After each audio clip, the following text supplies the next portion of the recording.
que Dieu m'a donné ici, en tout cas, moi je suis seulement l'Europe, hein. Des gens comme nous en tout cas, pas vivre ici. Moi c'est l'Europe. Elle se regarde, il ne peut pas être là avec le corps que Dieu lui a donné. Mais pourtant Dieu t'a pris seulement toi. Amen. Amen. Il y a des gens qui sont restés là comme ça, qui pensaient qu'ils avaient plus d'argent, qu'ils avaient beaucoup de relations, ils étaient plus beaux, plus belles que toi. Mais ils sont restés, toi tu es faible. Dieu aime utiliser les gens qui sont faibles, que les gens méprisent là, pour confondre les autres. C'est là qu'il manifeste sa puissance. Cette femme s'est mariée, cette soeur là s'est mariée vraiment. Il commence à travailler. Il a eu du travail.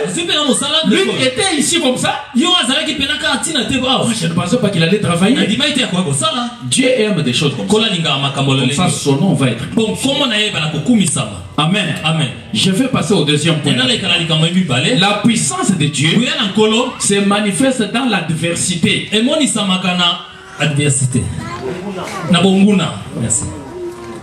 Alléluia. Amen. La puissance de Dieu, ça c'est le deuxième secret, se manifeste dans l'adversité. Parfois Dieu peut te susciter des adversaires, des ennemis autour de toi, tout simplement parce qu'il fait manifester sa puissance. Faut pas maudire les gens, fâcher contre les gens. Moi je n'ai rien fait. Dieu veut manifester sa puissance pour les confondre. S'il n'y a pas d'ennemis, comment la puissance de Dieu va-t-elle se manifester? Il faut qu'il y ait un adversaire devant moi. Comme ça, quand Dieu va les taper, les frapper, tout le monde saura que mon Dieu est tout puissant.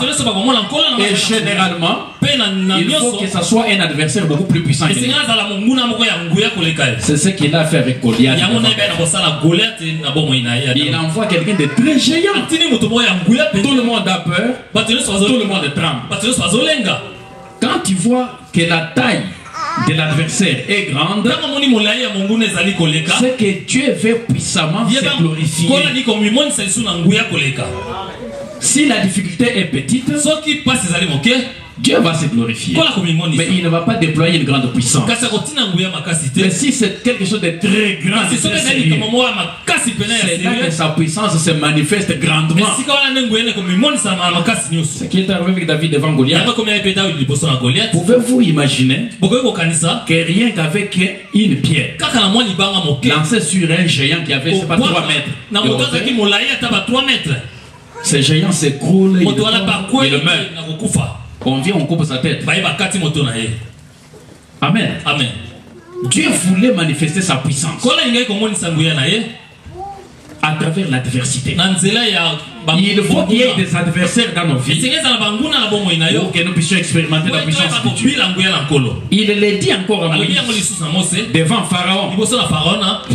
Ça c'est un passage que j'aimerais que nous puissions lire aussi. Écoutez ce qu'il dit à Moïse et Aaron dans Exode chapitre 10 de 1 à 2. Lorsque Dieu veut faire éclater sa puissance, il laisse parfois des adversaires devant nous. Ne t'étonne pas, ne t'effraie pas. Confie-toi en Dieu, quelle que soit la grandeur de l'obstacle qui est devant toi, car sa puissance ne va pas certainement tarder à se manifester. Il dit ceci à Moïse. Exode 10 de 1 à 2. Va vers Pharaon.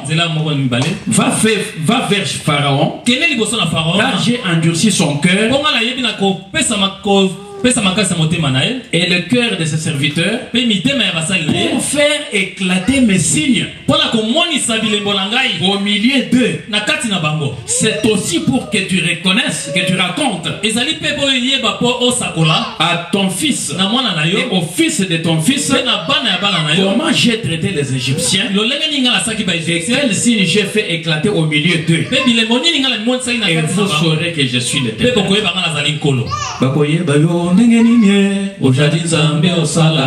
Est-ce qu'on va savoir qu'il est le Dieu qui délivre si on n'est pas confronté à des difficultés? Amen. Amen. Il dit, je l'ai laissé, j'ai endurci, moi Dieu, j'ai endurci son cœur. Dans les buts de faire éclater ma puissance. Il faut que les gens sachent que je suis l'éternel Dieu. Amen. Amen. Les adversaires que vous avez, les adversités que vous avez devant vous, le plan financier, matériel, familial, sur le plan social ou administratif, ces difficultés que vous avez ont pour objectif de faire éclater la gloire de Dieu. Elles ont pour but de manifester la puissance de Dieu. Amen. Amen. Et je passe rapidement au troisième point. La puissance de Dieu se manifeste également dans la foi, là où il y a la foi. Ça, c'est un secret que nous devons également intérioriser. Ne t'attends pas à quelque chose de la part de Dieu. Ne t'attends pas à vivre la puissance de Dieu dans ta vie si tu n'as pas la foi. Si tu ne crois même pas. Tu ne crois pas, pourquoi tu lui demandes? Je ne peux pas venir devant frère Nico. Frère Nico, est-ce que tu peux me donner 100 couronnes? Si je viens lui demander, ça montre que je crois qu'il peut me donner. Si je ne croyais pas, je ne viendrais même pas. Si je me suis déplacé jusque chez lui, c'est que je crois que ses frères peut faire quelque chose. Il faut commencer par croire. Beaucoup d'enfants de Dieu, beaucoup de personnes passent à côté de leur miracle, de leur délivrance. Ils n'expérimentent pas la puissance de Dieu parce qu'ils ne croient même pas dans leur cœur. Je savais que ça n'allait pas se passer. Je savais que ça serait comme ça. Pourquoi tu as perdu autant de temps? Pourquoi perdre beaucoup d'énergie? Tu ne croyais même pas. Tout au long de la Bible, il y a une phrase qui revient dans le ministère de Jésus. C'est toujours: va, ta foi t'a sauvé. Va, ta foi t'a guéri. Va, qu'il te soit fait selon ta foi. Parce que sans la foi, il est impossible de plaire à Dieu. Amen. Amen. Tu ne peux pas aller devant Dieu pour avoir une situation difficile, demander à Dieu de te délivrer, de te donner ceci, cela, alors que tu n'as même pas la foi. Envahi par l'incrédulité. Il faut commencer par demander à Dieu de te délivrer de l'incrédulité. Et alors seulement tu peux prier. Amen. Amen. Et lorsque je voudrais donner un exemple dans la Bible également concernant ce troisième point, la puissance de Dieu se manifeste dans la foi. Dans Actes chapitre 14, Actes chapitre 14 de 5 à 10. La Bible dit ceci. Actes chapitre 14 de 5 à 10. Acte 14. La Bible dit ceci. Et comme les païens et les juifs, de concert avec leurs chefs, se mettaient en mouvement pour les outrager et les lapider, Paul et Barnabas, en ayant eu connaissance, se réfugièrent dans les villes de la Lycaonie, à Lystre et à Derbe, et dans la contrée d'alentour. Et ils y annoncèrent la bonne nouvelle. À Lystre se tenait assis un homme important des pieds, boiteux de naissance, et qui n'avait jamais marché. Verset 9. Il écoutait parler Paul.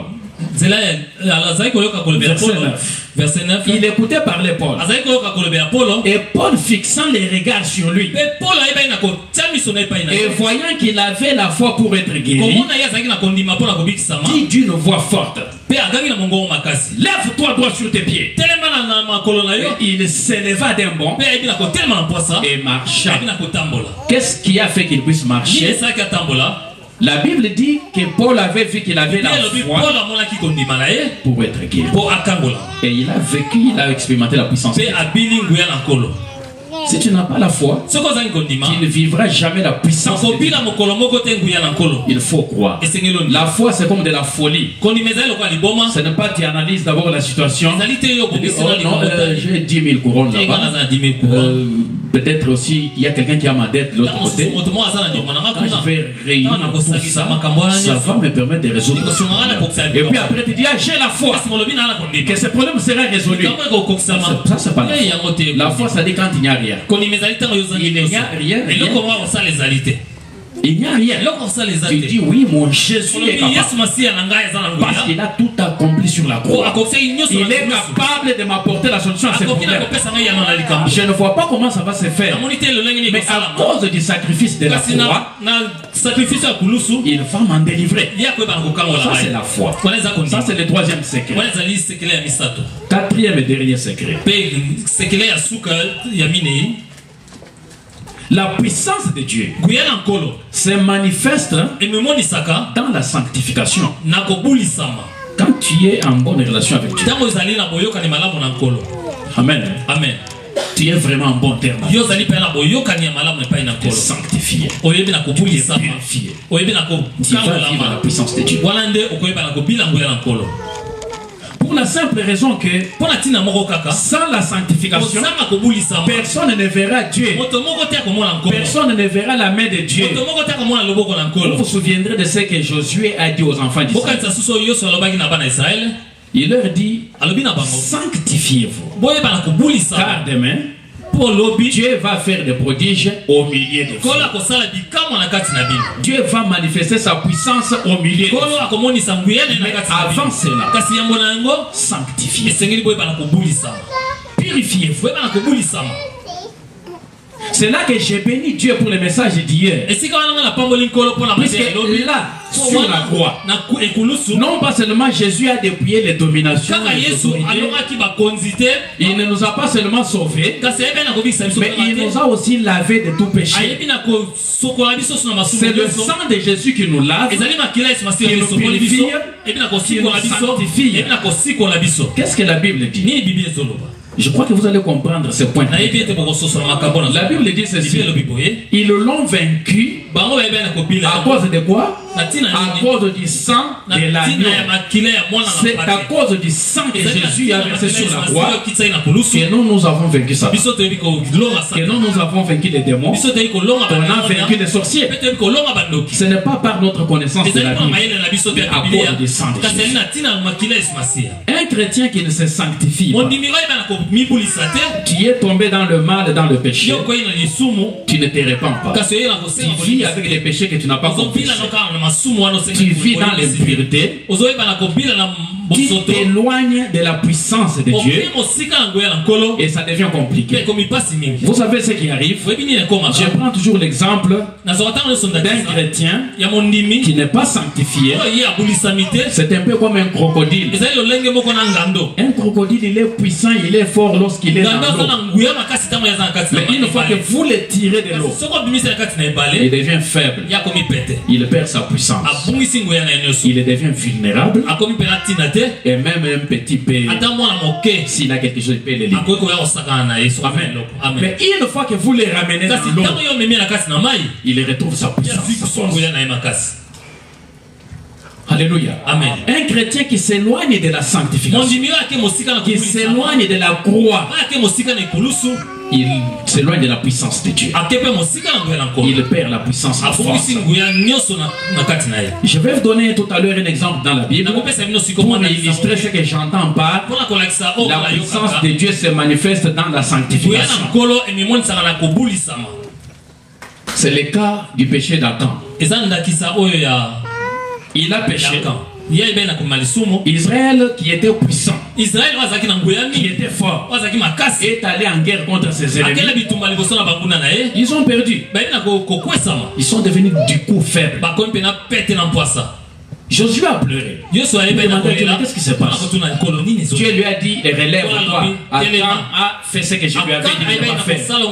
Il y a l'interdit au milieu de vous. C'est pour cela que vous ne pouvez pas être fort. Si l'église veut être forte, elle se sanctifie. Elle se purifie. Mais une fois qu'on a éliminé Akan, qu'on a réglé les problèmes avec Dieu, le peuple s'est sanctifié. Dieu leur a dit allez maintenant. Devant le même peuple, vous allez voir. Ils sont allés, ils les ont battus. Vous comprenez maintenant ce que j'entends par la puissance de Dieu. Amen. Amen. Dieu ne se manifeste pas là où les gens font ce qu'ils ne veulent pas. Ils avaient l'interdit au milieu d'eux. Ils avaient désobéi à la voix de Dieu. Et ils étaient devenus faibles. Vous connaissez aussi l'histoire de Samson. Un homme dont la Bible dit qu'un jour il a pris une mâchoire d'âne. Mbanga. Il a pris ça, il a ramassé quelque part. Avec ça, il a tué 1000 Philistins. Est-ce que ça, c'est lui qui a fait ça? C'est pas la puissance de Dieu, ça. Est-ce qu'un homme peut ramasser un os et tuer 1000 personnes avec ça? Si c'est pas par la puissance de Dieu. Mais une fois qu'il s'est compromis avec Delilah, on est venu l'attraper très facilement. On a coupé ses cheveux. On l'a attrapé très facilement. Lui qui tuait 1000 personnes avec une mâchoire d'âne, on vient le maîtriser très facilement. C'était pas sanctifié. Il avait fait ce qu'il ne devrait pas faire. Amen. Amen. Et il y a beaucoup d'exemples comme ça dans la Bible qui montrent que plus on s'éloigne de la sanctification, plus on s'éloigne de la croix. Parce que c'est là à la croix qu'on a été lavé, sanctifié. Plus on s'éloigne aussi de la puissance de Dieu, on perd sa force, sa puissance, on devient vulnérable. Et même un bébé démon peut vous terrifier. Je dors, je vois, on est en train de me poursuivre. Même pas un bébé démon comme ça. Un petit esprit comme ça. Tu es en train de fuir. Un petit démon est en train de te frapper, tu pleures. Tu as perdu la force, la puissance. Tu t'es éloigné des eaux. Tu t'es éloigné de ce qui fait ta force. C'est vrai que nous avons, Jésus nous a dit, vous recevrez une puissance. Le Saint-Esprit surviendra sur vous. Et vous serez mes témoins et tout ça. Le Saint-Esprit c'est une puissance. Mais il ne viendra pas habiter là où il n'y a pas la sanctification. Quelqu'un veut être fort, il se sanctifie. Il était arrivé de commettre une faute. Et répands-toi, demande pardon à Dieu. Immédiatement. Ça serait comme un crocodile qu'on avait fait sortir de l'eau et qu'on a remis encore. Il retrouve directement sa force, sa puissance. Par la repentance, par la sanctification. Amen. Amen. Et quand vous lisez dans la Bible, chaque fois qu'Israël avait désobéi à la voix de Dieu, c'était ses ennemis qui devenaient plus forts. C'était ses ennemis qui devenaient plus forts. Ils étaient dispersés. Mais quand ils se répandaient, ils retrouvaient la force. Voici ce que j'ai intitulé. Voilà ce que j'ai intitulé. Les secrets de la manifestation de la puissance de Dieu dans la vie du chrétien. Le premier secret, je vous l'ai dit, Dieu se manifeste dans la faiblesse et dans l'humiliation. Quelqu'un qui est humilié, quelqu'un qui est faible, qui connaît sa faiblesse devant Dieu, il verra la puissance de Dieu. Le deuxième secret, j'ai dit que Dieu la puissance de Dieu se manifeste dans l'adversité, devant nos adversaires. Quand nous avons des adversaires devant nous, alors Dieu manifeste sa puissance. S'il n'y a pas d'adversaire, comment on va découvrir qu'il est le Dieu de puissance? Troisième secret, c'est que la puissance de Dieu se manifeste dans la foi. Tu n'as pas la foi en Jésus, tu ne crois pas si tu ne crois pas au travail qu'il a accompli sur la croix. tu ne crois pas qu'il a déjà tout accompli, tu vas perdre ton temps inutilement. Tu ne verras pas la puissance de Dieu. Et le quatrième et le dernier secret, c'est que la puissance de Dieu se manifeste dans la sanctification. C'est pour cela, Église, il est important que nous puissions intérioriser ces choses et les mettre en pratique. Ce séminaire que nous sommes en train de passer avec vous, c'est un séminaire qui doit changer la vie de beaucoup de gens. Si nous mettons ces choses en pratique. Amen. Que ce ne soit pas un séminaire de plus. Oh non, on avait organisé un séminaire à l'église Les Rochers. Non, c'est vivre la puissance de Dieu. Et voici de quelle manière vous pouvez vivre la puissance. Humiliez-vous sous sa puissance. Et reconnaissez vos faiblesses. Humiliez-vous devant lui. Acceptez les adversaires que vous avez devant vous. Car ils vont faire éclater la gloire de Dieu. Et ayez la foi en vous. Ne priez plus comme des gens qui prient juste en l'air comme ça. On va prier pour toi aussi, tu te lèves, tu commences à prier. Est-ce que tu crois que ce que tu demandes, tu vas le recevoir? Est-ce que tu crois que ce que tu as demandé, tu vas le recevoir? Tu t'étais éloigné de la croix, du lieu de la sanctification. Rentre à la croix. Jésus est là avec les bras ouverts, toujours prêt pour demander, pour pardonner. Amen. Il est disposé à pardonner quiconque se répand, quiconque demande pardon. C'est question de retourner là, de reconnaître, Seigneur, je viens tel que je suis. Je viens tel que je suis. Moi, je n'ai jamais vu quelqu'un comme Jésus, qui ne se fatigue jamais de pardonner. Chaque fois que quelqu'un se met à genoux, même une fois,